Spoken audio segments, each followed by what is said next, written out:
अब बात करते हैं हम विशाखा नक्षत्र की। विशाखा नक्षत्र में सूर्य हो, उस पर चंद्र की दृष्टि आ रही हो तो ऐसा व्यक्ति उसके से अनेक उपपत्नियाँ होती हैं। वह जल व्यापार के माध्यम से धन अर्जित करता है। तरल पदार्थों के व्यापार से भी वह जुड़ा रहता है। मंगल की दृष्टि आने पर ऐसा व्यक्ति राजस्व के क्षेत्र में प्रवीण रहता है।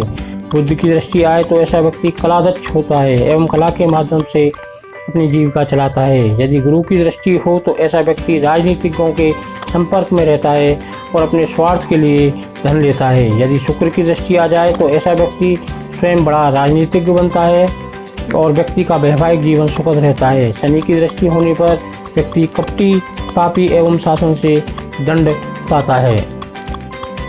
अब बात करते हैं विशाखा नक्षत्र में सूर्य प्रथम चरण में हो तो ऐसा व्यक्ति अविवाहित रहता है। उसका विवाह नहीं होता, अगर होता है तो विलंब से होता है। और महिला व्यक्ति के कई लोगों से अनैतिक संबंध पाए जाते हैं। पुरुष व्यक्ति का विवाह विलंब से होने पर भी अल्प अवधि में संबंध विच्छेद हो जाते हैं। दूसरे चरण में सूर्य की स्थिति हो तो ऐसा व्यक्ति की संतान बहुत कम होती हैं या नहीं होती हैं। जीवन सुखपूर्वक व्यतीत करता है। ऐसा व्यक्ति स्वभाव से क्रूर, पेटू, दूसरों को कष्ट पहुंचाने वाला, दुर्बल नेत्र, विघ्न संतोषी, अवैध काम करने वाला एवं दंड भुगतने वाला होता है। यदि किसी भी शुभ ग्रह की दृष्टि अगर सूर्य पर आ जाए तो ऐसा व्यक्ति घरेलू परिचारक बनकर जीवन यापन करता है। तीसरे चरण में सूर्य की स्थिति व्यक्ति को विविध कलाओं से जुड़ा रखती है। नेत्र विकारों से अंधापन भी आ जाता है। उसे तर्क शक्ति अद्भुत होती है। चौथे चरण में सूर्य हो तो ऐसे व्यक्ति का शरीर कोमल होता है। उसकी छाती, उदर एवं हृदय रोग से कष्ट रहता है। यदि अकेला सूर्य ही इस नक्षत्र चरण में हो तो व्यक्ति दूसरों को कष्ट पहुंचाने वाला एवं पापी होता है। अब बात करते हैं हम चंद्र ग्रह की। चंद्र ग्रह विशाखा नक्षत्र में हो और उस पर सूर्य की दृष्टि आ रही हो तो ऐसा व्यक्ति कृषि कार्य, उद्यान या वन से धन की आजीविका चलाता है।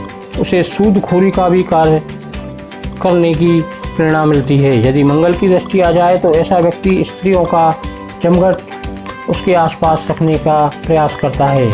उसके अनेक अनैतिक संबंध भी रहते हैं। यदि बुद्ध की दृष्टि हो तो ऐसा व्यक्ति बुद्धिमान एवं गणित विषय में अच्छा और ज्योतिष शास्त्र का ज्ञाता होता है। वह एक अभियंता भी बन सकता है। यदि गुरु की दृष्टि हो तो ऐसा व्यक्ति अभिभावकों की आज्ञा में रहता है लेकिन पत्नी के लिए कष्टकारक रहता है। यदि शुक्र की दृष्टि हो तो ऐसा व्यक्ति स्वास्थ्य, धन संपदा एवं सुखी वैवाहिक जीवन से युक्त रहता है। शनि की दृष्टि आने पर व्यक्ति बचपन में ही उसकी माँ का देहांत हो जाता है और व्यक्ति प्रतिशोध लेने की भावना से घिरा रहता है। वह स्त्री द्वेष्टा भी होता है।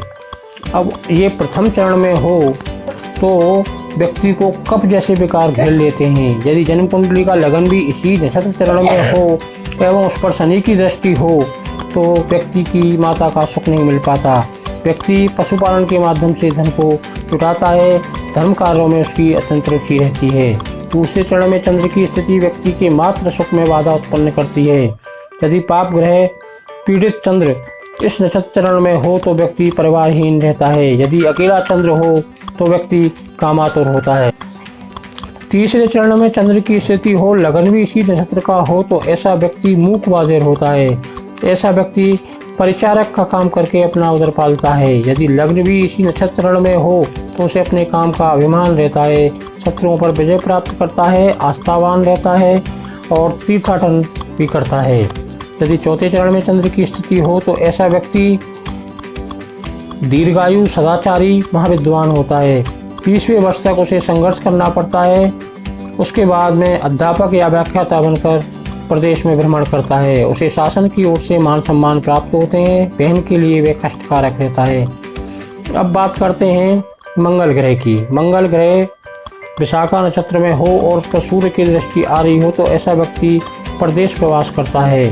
वह अपनी पत्नी का तिरस्कार करता है। चंद्र की दृष्टि आने पर ऐसा व्यक्ति मात्र भक्त होता है। यदि बुद्ध की दृष्टि हो तो उसकी संतान उससे भी अधिक बुद्धिमान होती है। यदि गुरु की दृष्टि हो तो ऐसा व्यक्ति अपने सगी संबंधियों पर आश्रित बनकर उनकी सेवा करता है। यदि शुक्र की दृष्टि आ जाए तो ऐसा व्यक्ति राज की सेवा में उच्च अधिकारी एवं ख्याति प्राप्त बनता है।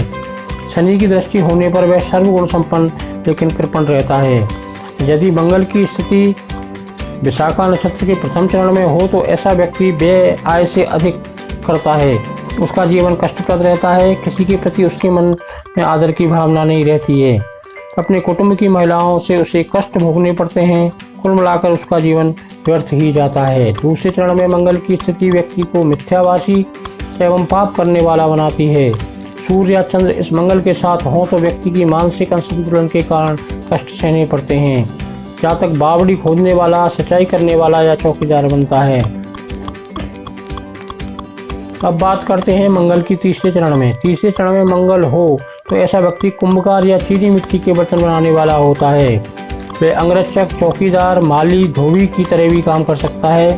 बड़े लोग उसकी शक्ति का उपयोग करते हैं और वृद्धावस्था में उसे छोड़ देते हैं। अब बात करते हैं मंगल की चौथे चरण में। हो तो ऐसा व्यक्ति उसकी शिक्षा में अत्यधिक व्यवधान आते हैं। मंगल के साथ शनि भी हो तो ऐसा व्यक्ति 30 से 35 वर्ष की आयु में उसकी एक बार शल्यक्रिया सर्जरी होती है। यदि शुक्र भी इस नक्षत्र चरण में हो तो जातक अपने कुटुंब का प्रमुख और ज्योतिष शास्त्र का विशेषज्ञ बनता है। जय माता दी।